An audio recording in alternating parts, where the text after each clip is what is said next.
It gets mean. We'll talk about no hope, right?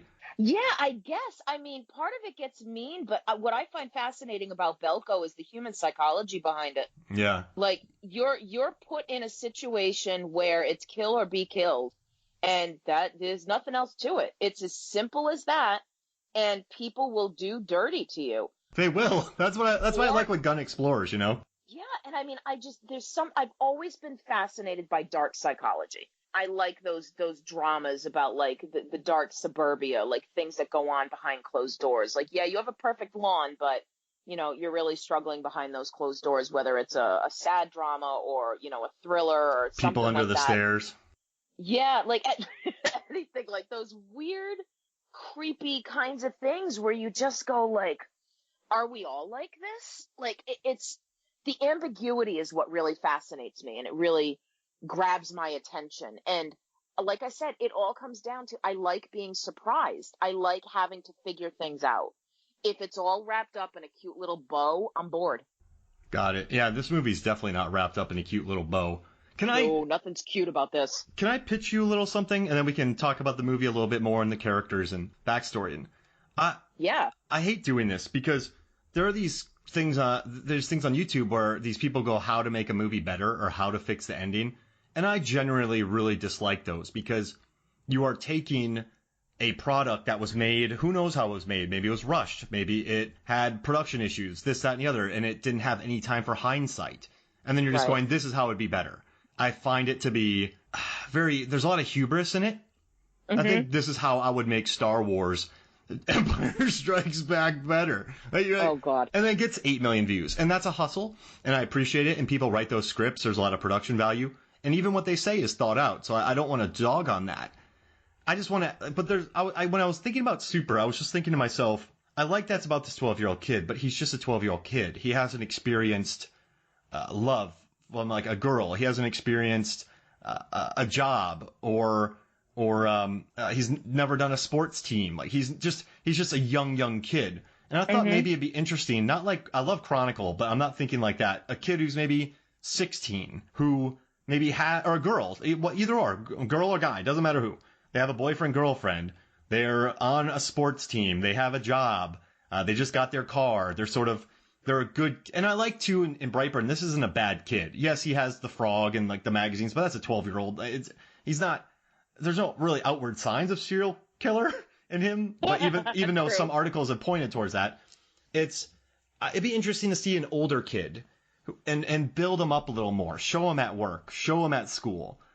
Show him or her with their like boyfriend, girlfriend, or just more interactions with the parents, and then have the thing get turned on. And I think when that kid ultimately have the same ending, just dropping the spoiler, dropping Elizabeth Banks, but and just smush, by the way, but I think there would be more story there because this kid is losing, and this kid is experiencing this. So when Brandon has his quote unquote heel turn, the kid just hasn't had enough time to really register as a character for me. I think I love the idea of what if it's not Superman, and that story's been told forever. I like the idea that this kid becomes possessive, and his emotions are of a 12-year-old. You did me wrong. I'm going to do this, and I get it. I think the motivations are fine because a 12-year-old can't process emotions, and 12-year-olds do lash out. So I get it.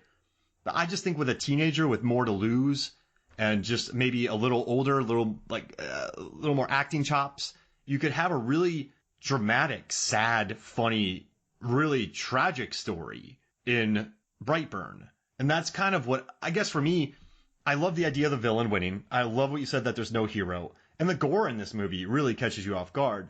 Oh, it's so over the top. But some of the gore, when she gets that thing in her eye, I know it causes her to see red, but it felt like gore for gore's sake. I love it when there's a reason for it, or when it just, but I don't know, what do you think about that? Maybe make the kid a little older and have those experiences, introduce him more. And as opposed to a 90-minute movie, maybe a 105-minute movie. I don't know. I think that I don't know. I could be going too far into this. I could be going too English teacher on this one. But I think there's an allegory here for the age. I think the age is significant. The like puberty, right? Yeah, I do. I think that there's an element here where if it's, and of course what would happen is if it was a teenager, now you've got Carrie, now Yeah. you've got Carrie White dealing with that kind of stuff. So then I feel like by putting it into this age and making him, Tori's baby boy, even though he's 12, he's at that age where he's no longer a baby, where he is becoming, his own kind of young adult, young man, but still, middle school isn't crazy. I mean, you want to talk about a horror movie. I feel like we all deserve, they talk about participation trophies. I think we all need trophies for surviving middle school, because that's the 10th circle of hell. But he struggles to be an adult. Middle school kids, they want to be adults, but they also need a hug. And that's Brandon.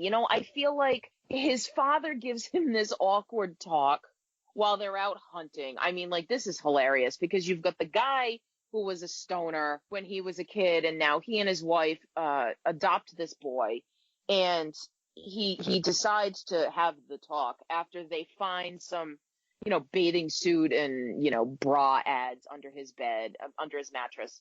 And so it's like, okay, well, it's okay, son, to have these urges and to do these. And really, the father's talk is what prompts Brandon to show up at Caitlin's house that night, because he was given permission that, hey, if there's a girl you like, you can act on those feelings. He was actually pretty darn vague in that talk. Yeah, it was very uncomfortable. He did not do a good job there. No. No. And you know what? I'm no parent. I can't say that if I had kids that I would act any better. But, I sat here and I cringed and I went, oh, you really should have said a few more things there. Like, you started off well and then you just veered off. But I don't know. I think that if it was an older individual, I think we'd lose the baby. We'd lose the baby in Brandon. Because, I think if it was a teenager, teenagers, their brains are still developing too. What do they say? It's not until like 20, 21 when your brain is fully formed. Yeah. Totally. So, some of us are still working on it. I don't know. I think the fact that it's a child, even at 12, is really what gives this the punch that it does. And I have friends, a good friend of mine, my comic book friend, has told me he's very uncomfortable with this movie. Like, he likes it, but it just sits with him wrong. And I think it's because he's a parent, number one. And number two, like, there's really no hope in this movie, both literally and figuratively, if we're talking about a Superman story. And it's pretty... It's just... Oh, sorry. This kid doesn't have any... I don't know, I can't get you there. Like, there's no positivity coming his way. And if you look at his parents, too, there's...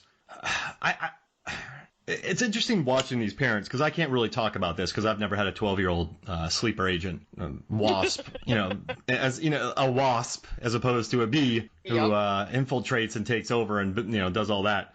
So I can't speak to that. I guess for me, I wish there was a few more scenes here or there. I just want, when this kid turns, I never felt for the kid, because the kid felt more like an idea. To me, there's no connection with the kid. I mean, you watch, this is a horrible thing, but a Spielberg movie with the little kids, you just like those kids immediately.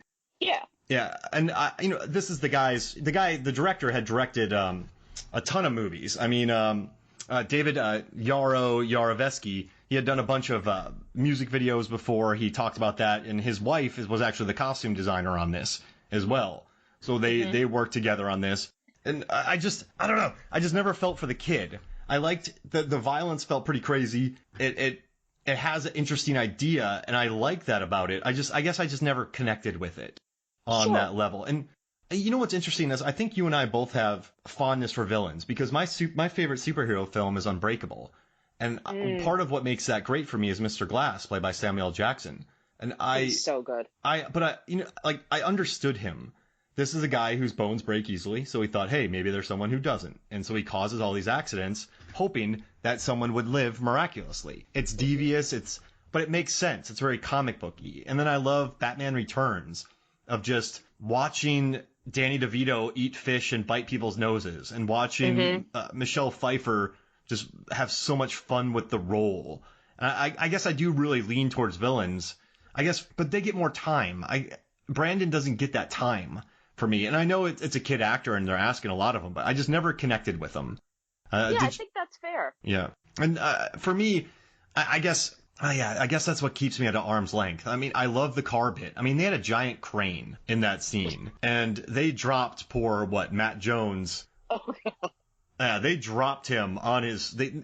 So they had the shots with him in the car. They didn't drop him in it, obviously. But when they dropped that thing, it had some weight, and I liked it. I mean, that's a cool scene. That's an incredible scene, definitely. When that sheriff gets obliterated into just nothing, I mean, that is, or with the cop coming after him, and there's some really neat. I mean, the violence is quite wild. And then when he drops his mom, it's really visually impressive for the time. And this is a movie that only shot over a period of 2 months. This is not, I mean, this is only I wrote some notes. They said it was about $6 million budget. So they didn't have much. It looks good for that. Yeah, exactly. I mean, if you're looking at this and you're saying, how much did this cost? $6 million. You're thinking this is a really good looking movie. So you understand why they're the budgetary constraints. You understand the time limit. I mean, if you make a 2-hour movie, that means it's much more expensive. So you obviously have to cut it down. I guess just give me 2 more scenes with the kid. I don't know. I don't know. And also they made the kid an outsider at school. It would have been interesting to see the kid, but I guess he's alienated. So when he gets the power, he's angry. But it would have been interesting to see the kid maybe be liked. I don't know. I agree with you on that. Like that's that trope in the world where it's always the weird kid. Yeah. And it's just in every context, no matter what there is, it's always the weird kid. It's always the fringe kid. And that's what people point to because they figure, oh, well, you're weird. It must be you, no, it's not always the weird kid. Sometimes the weird kid is the nicest one in the room if you actually talk to him. Yeah. Look at Homelander from The Boys. Right? Yeah. Like he's not the weird, like he's been horrible life, but he's not the weird kid. Right. Yeah. I don't know, like you see, and I think a scene that would have been good, or a couple of scenes that would have been good, where, he's got that scene when he's answering the teacher's question, and you think he's going to be caught off guard because she cold calls him. And it's the question about the difference between bees and wasps, and he shows off all this information that he knows, a little bit of your foreshadowing. He gets picked on, but Caitlin, this girl in front of him, turns around and says, hey, it's the smart kids who, whatever it is she says, who rule the world eventually. It would have been nice to develop that a little further because instantly she becomes, like his crush, and she's the person whose room he ends up in. And then she's totally freaked out by that. So then in the gym class, she drops him on his head. I was like, oh, I hate that scene where he hits his head. Yeah. And I think that's where we needed a couple of extra scenes where maybe they eat lunch together, or maybe, she, as they're leaving the class, she turns around and says, oh, have a good weekend, something a little more than, just, hey, you're the smart kid and I acknowledge you. And I mean, I had heard that there was a possibility of her becoming the hero, like her being the one who would foil him eventually. I don't have more than that, but I don't know if you found that in your research. It would have ruined it for me. Yeah, it would have. But, because one of the reasons why I like this so much is because there isn't a hero. Because if there was a hero, he would have been dispatched and that would have been it. And it's not about the hero, this movie. Yeah, and I don't want her stopping him. No one's powerful enough to stop this kid. And it's just a couple, maybe the kid's good at soccer. I don't know, just not. Like, remember Chronicle? I love Chronicle, but it's the outsider. Yeah. It's always the outsider. And I guess for, like, Carrie, she was quite gawky, and she had the abusive mother. It'd be nice to see the kid who's not the outsider becoming that kid. And now, because I think there's this trope where the outsider's the angry one. I bet a lot of these kids who are at school being either the bully or any of these kids, they probably got issues at home. They just, I don't know, they deal with them. So I guess I just wanted something different than that. And I guess because of that, I just never connected with the kid, which... Yeah, I agree. I think that's a really good point, because you're right. It would be cool to see the popular kid become the villain, because that's never the move, Yeah. The kid who's doing just fine and ends up getting bitten by a radioactive spider, okay, Peter Parker's a little dorky, but he's not a complete outsider. Yeah, exactly. And have that, I don't know, have that kid become the villain. I don't know. Right. I know that's weird, and I don't think it's nitpicky. It's just maybe it's what kept me at an arm length from this film. And just so when I saw the violence, I went, "Whoa, that dude's jaw is destroyed." Her arm, and when her arm gets broken, watch that scene again. It's a gigantic hand getting snapped because they brought a prop on set that was too big. So if you watch it again, it looks like it looks like a gigantic man's arm when they break it. It just. I don't know it, but a $6 million movie like this that gets into the theaters